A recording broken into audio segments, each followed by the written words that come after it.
Hola, espero que estén muy bien. Esta semana vamos a hablar de qué pasó con algunas de las ideas del darwinismo publicados en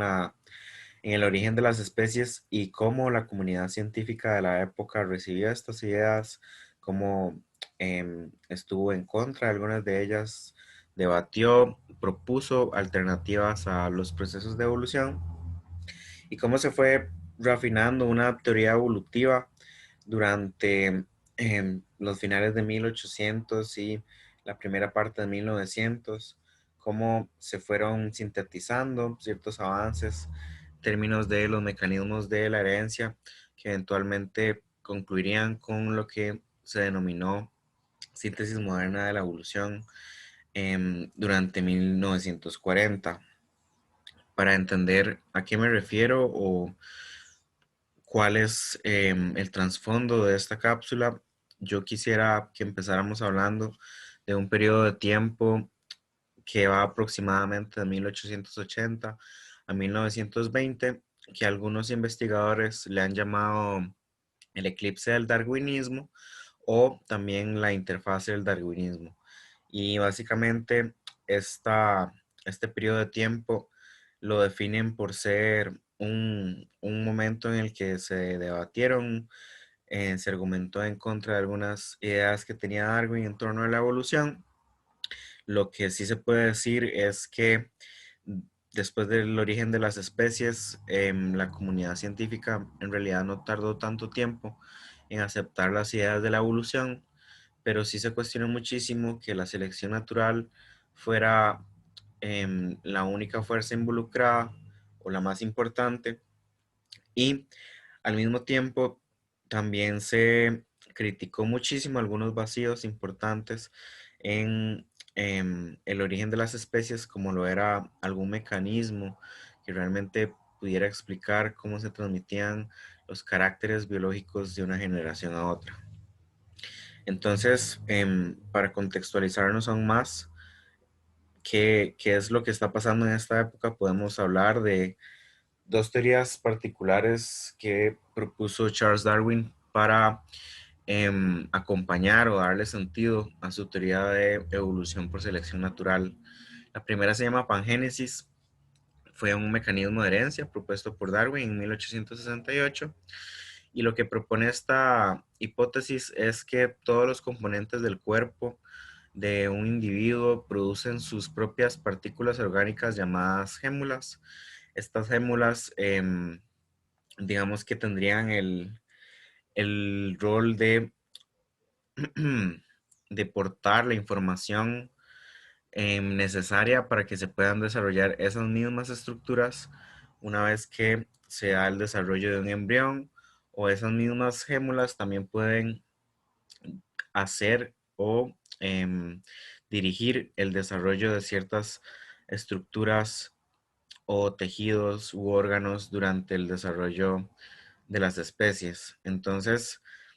básicamente lo que proponía Darwin es que a lo largo de la vida de una persona siempre iba a estar en constante formación estas partículas, y que esos componentes eran capaces de viajar hacia los órganos sexuales. En los órganos sexuales iban a poder unirse a los gametos y por tanto iban a contener toda la información para el desarrollo de un individuo completo. Esta teoría en realidad se usó para explicar toda la reproducción sexual y por qué las progenies tienden a ser tan similares a sus progenitores. Em, por supuesto que daba una explicación para la herencia de los caracteres biológicos, y finalmente también daba algunas pistas básicas sobre cómo podía ocurrir el desarrollo de ciertos tejidos o de ciertos grupos celulares u órganos. Básicamente lo que se proponía es que estas gémulas podían actuar también como precursores de células, y así explicaban bajo esta teoría que pudiera ocurrir el proceso de crecimiento por proliferación celular, por ejemplo. La teoría de Darwin sobre la pangénesis en realidad Fue una teoría que tuvo cierta validez y que en realidad fue acogida por otros investigadores de bastante reputación hasta que una teoría mejor fue propuesta. Esta teoría de pangénesis, digamos que se mantuvo vigente hasta que en 1892 o posteriormente que se le dio toda la validez, August Weismann planteó su teoría sobre la continuidad del germoplasma. Entonces, lo que este investigador alemán propuso fue que los organismos multicelulares poseen células germinales responsables de la herencia y esas células germinales están separadas en términos de funciones y de ubicación a el resto del cuerpo que se le denominó soma y que hoy nos hacemos referencia a esas células que componen esta parte del cuerpo como células somáticas. Entonces, Weismann consideraba que las células germinales son las encargadas del desarrollo del soma y en realidad él decía que había poca retroalimentación o había poca influencia del soma hacia el germoplasma y esto se conoce hasta el día de hoy como la barrera de Weismann, que dice que sí hay una separación entre una línea somática y una línea germinal en los organismos multicelulares y que en realidad la porción que va a definir el desarrollo del resto del cuerpo y que va a estar implicada en los procesos de reproducción va a ser justamente el germoplasma. Em, no sé si a este punto se nota, pero Weismann en realidad planteó esta teoría reforzando em, o estando en contra, muy en contra de las ideas lamarquistas de la transmisión de caracteres adquiridos. Él, como lo pueden ver, lo que plantea con su teoría es que el germoplasma es el que especifica el soma, no, pero que el soma lo que experimenta en el ambiente no tiene una retroalimentación directa hacia el germoplasma como se podía aún pensar en la teoría de la pagénesis de Darwin. Esto es relevante decirlo. Darwin consideraba o pensaba que en realidad su teoría no era excluyente con el modelo de evolución lamarquista. Inclusive la teoría de pangénesis se propuso en un escenario en el que tampoco era excluyente con el lamarquismo. Sin embargo, Weismann sí fue bastante tajante en eso al decir que el soma no retroalimentaba el germoplasma y que realmente la herencia se mantenía por la continuidad de esta porción del germoplasma y no tanto por la influencia del soma. August Weismann en realidad hizo también otros experimentos para probar o poder dar evidencia en contra de la teoría de transmisión de caracteres adquiridos. Y en un experimento que es bastante famoso, agarró 900 ratones parentales, les cortó la cola y los reprodujo. Él hizo esto pensando en que si realmente las ideas de Lamarck tenían sentido o si realmente estaban ocurriendo en la naturaleza, entonces uno esperaría que progresivamente a lo largo de las generaciones, después de muchas amputaciones, uno vería una disminución promedio en el tamaño de la cola de la descendencia de los ratones. Sin embargo, esto nunca ocurrió y con esto él argumentaba que no existía una evidencia para la teoría de transmisión de caracteres adquiridos y que eso al mismo tiempo daba validez a su teoría de la continuidad del germoplasma. Em, Solo con una ilustración, acá podemos ver de nuevo lo que planteaban estas teorías. La teoría de pangénesis era compatible con una hipótesis de transmisión de caracteres adquiridos y básicamente cada componente del cuerpo de un individuo va a generar sus propias hémulas que van a unirse con los gametos, luego en el cigoto va a direccionar todo el desarrollo de estructuras y de toda la morfología particular de la especie. Algo que es relevante entonces es decir que como estas gémulas se van a producir a lo largo de la vida de la persona, del individuo en el caso de esta imagen, entonces sí eran sensibles a el ambiente y por tanto era un modo que era compatible con el anarquismo, mientras que Weisman lo que nos dice es que la línea que define la herencia es el germoplasma, que es suficiente para definir todo el soma y que en realidad no tiene una retroalimentación o no deja espacio para que pueda ocurrir una transmisión adquirida de caracteres. A propósito de este contexto de la pangénesis, esto es un extracto de la autobiografía de Alfred Russel Wallace y él nos dice que Darwin siempre creyó en la herencia de los caracteres adquiridos, como los efectos del uso y desuso de los órganos y del clima, de la comida, el individuo, como casi todos los naturalistas. Y su teoría de la pangénesis se originó para explicar esto junto a otros aspectos de la herencia. Yo acepté la pangénesis en un principio, porque siempre me ha parecido un alivio, como Darwin, tener alguna hipótesis, por provisional e improbable que sea, que sirva para explicar los hechos. Y le dije que nunca podré renunciar a una idea hasta que otra mejor ocupe su lugar. Nunca imaginé que pudiera ser refutado directamente, pero los experimentos del señor Francis Galton de transfundir una gran cantidad de sangre de conejos a otros individuos de bastantes diferentes razas y luego descubrir que la progenie no estaba alterada en el más mínimo grado, me pareció casi una refutación, aunque Darwin no lo aceptó como tal. Pero cuando en un periodo muy posterior el doctor Weismann mostró que no hay evidencia válida para la transmisión de tales caracteres, y cuando presentó una gran cantidad de evidencia en apoyo de su teoría de la continuidad del germoplasma, encontré la mejor teoría, y finalmente abandoné la pangénesis por insostenible. De hecho, esta nueva teoría realmente simplifica y fortalece la doctrina fundamental de la selección natural. Em, a propósito de estos dos investigadores, ellos son o se caracterizaron por ser defensores de las ideas del darwinismo en el sentido de ser defensores de la evolución por selección natural, pero siempre consideraron que los mecanismos de transmisión de caracteres propuestos por Darwin no eran realmente las hipótesis más adecuadas. Entonces, a estos dos investigadores se les denominó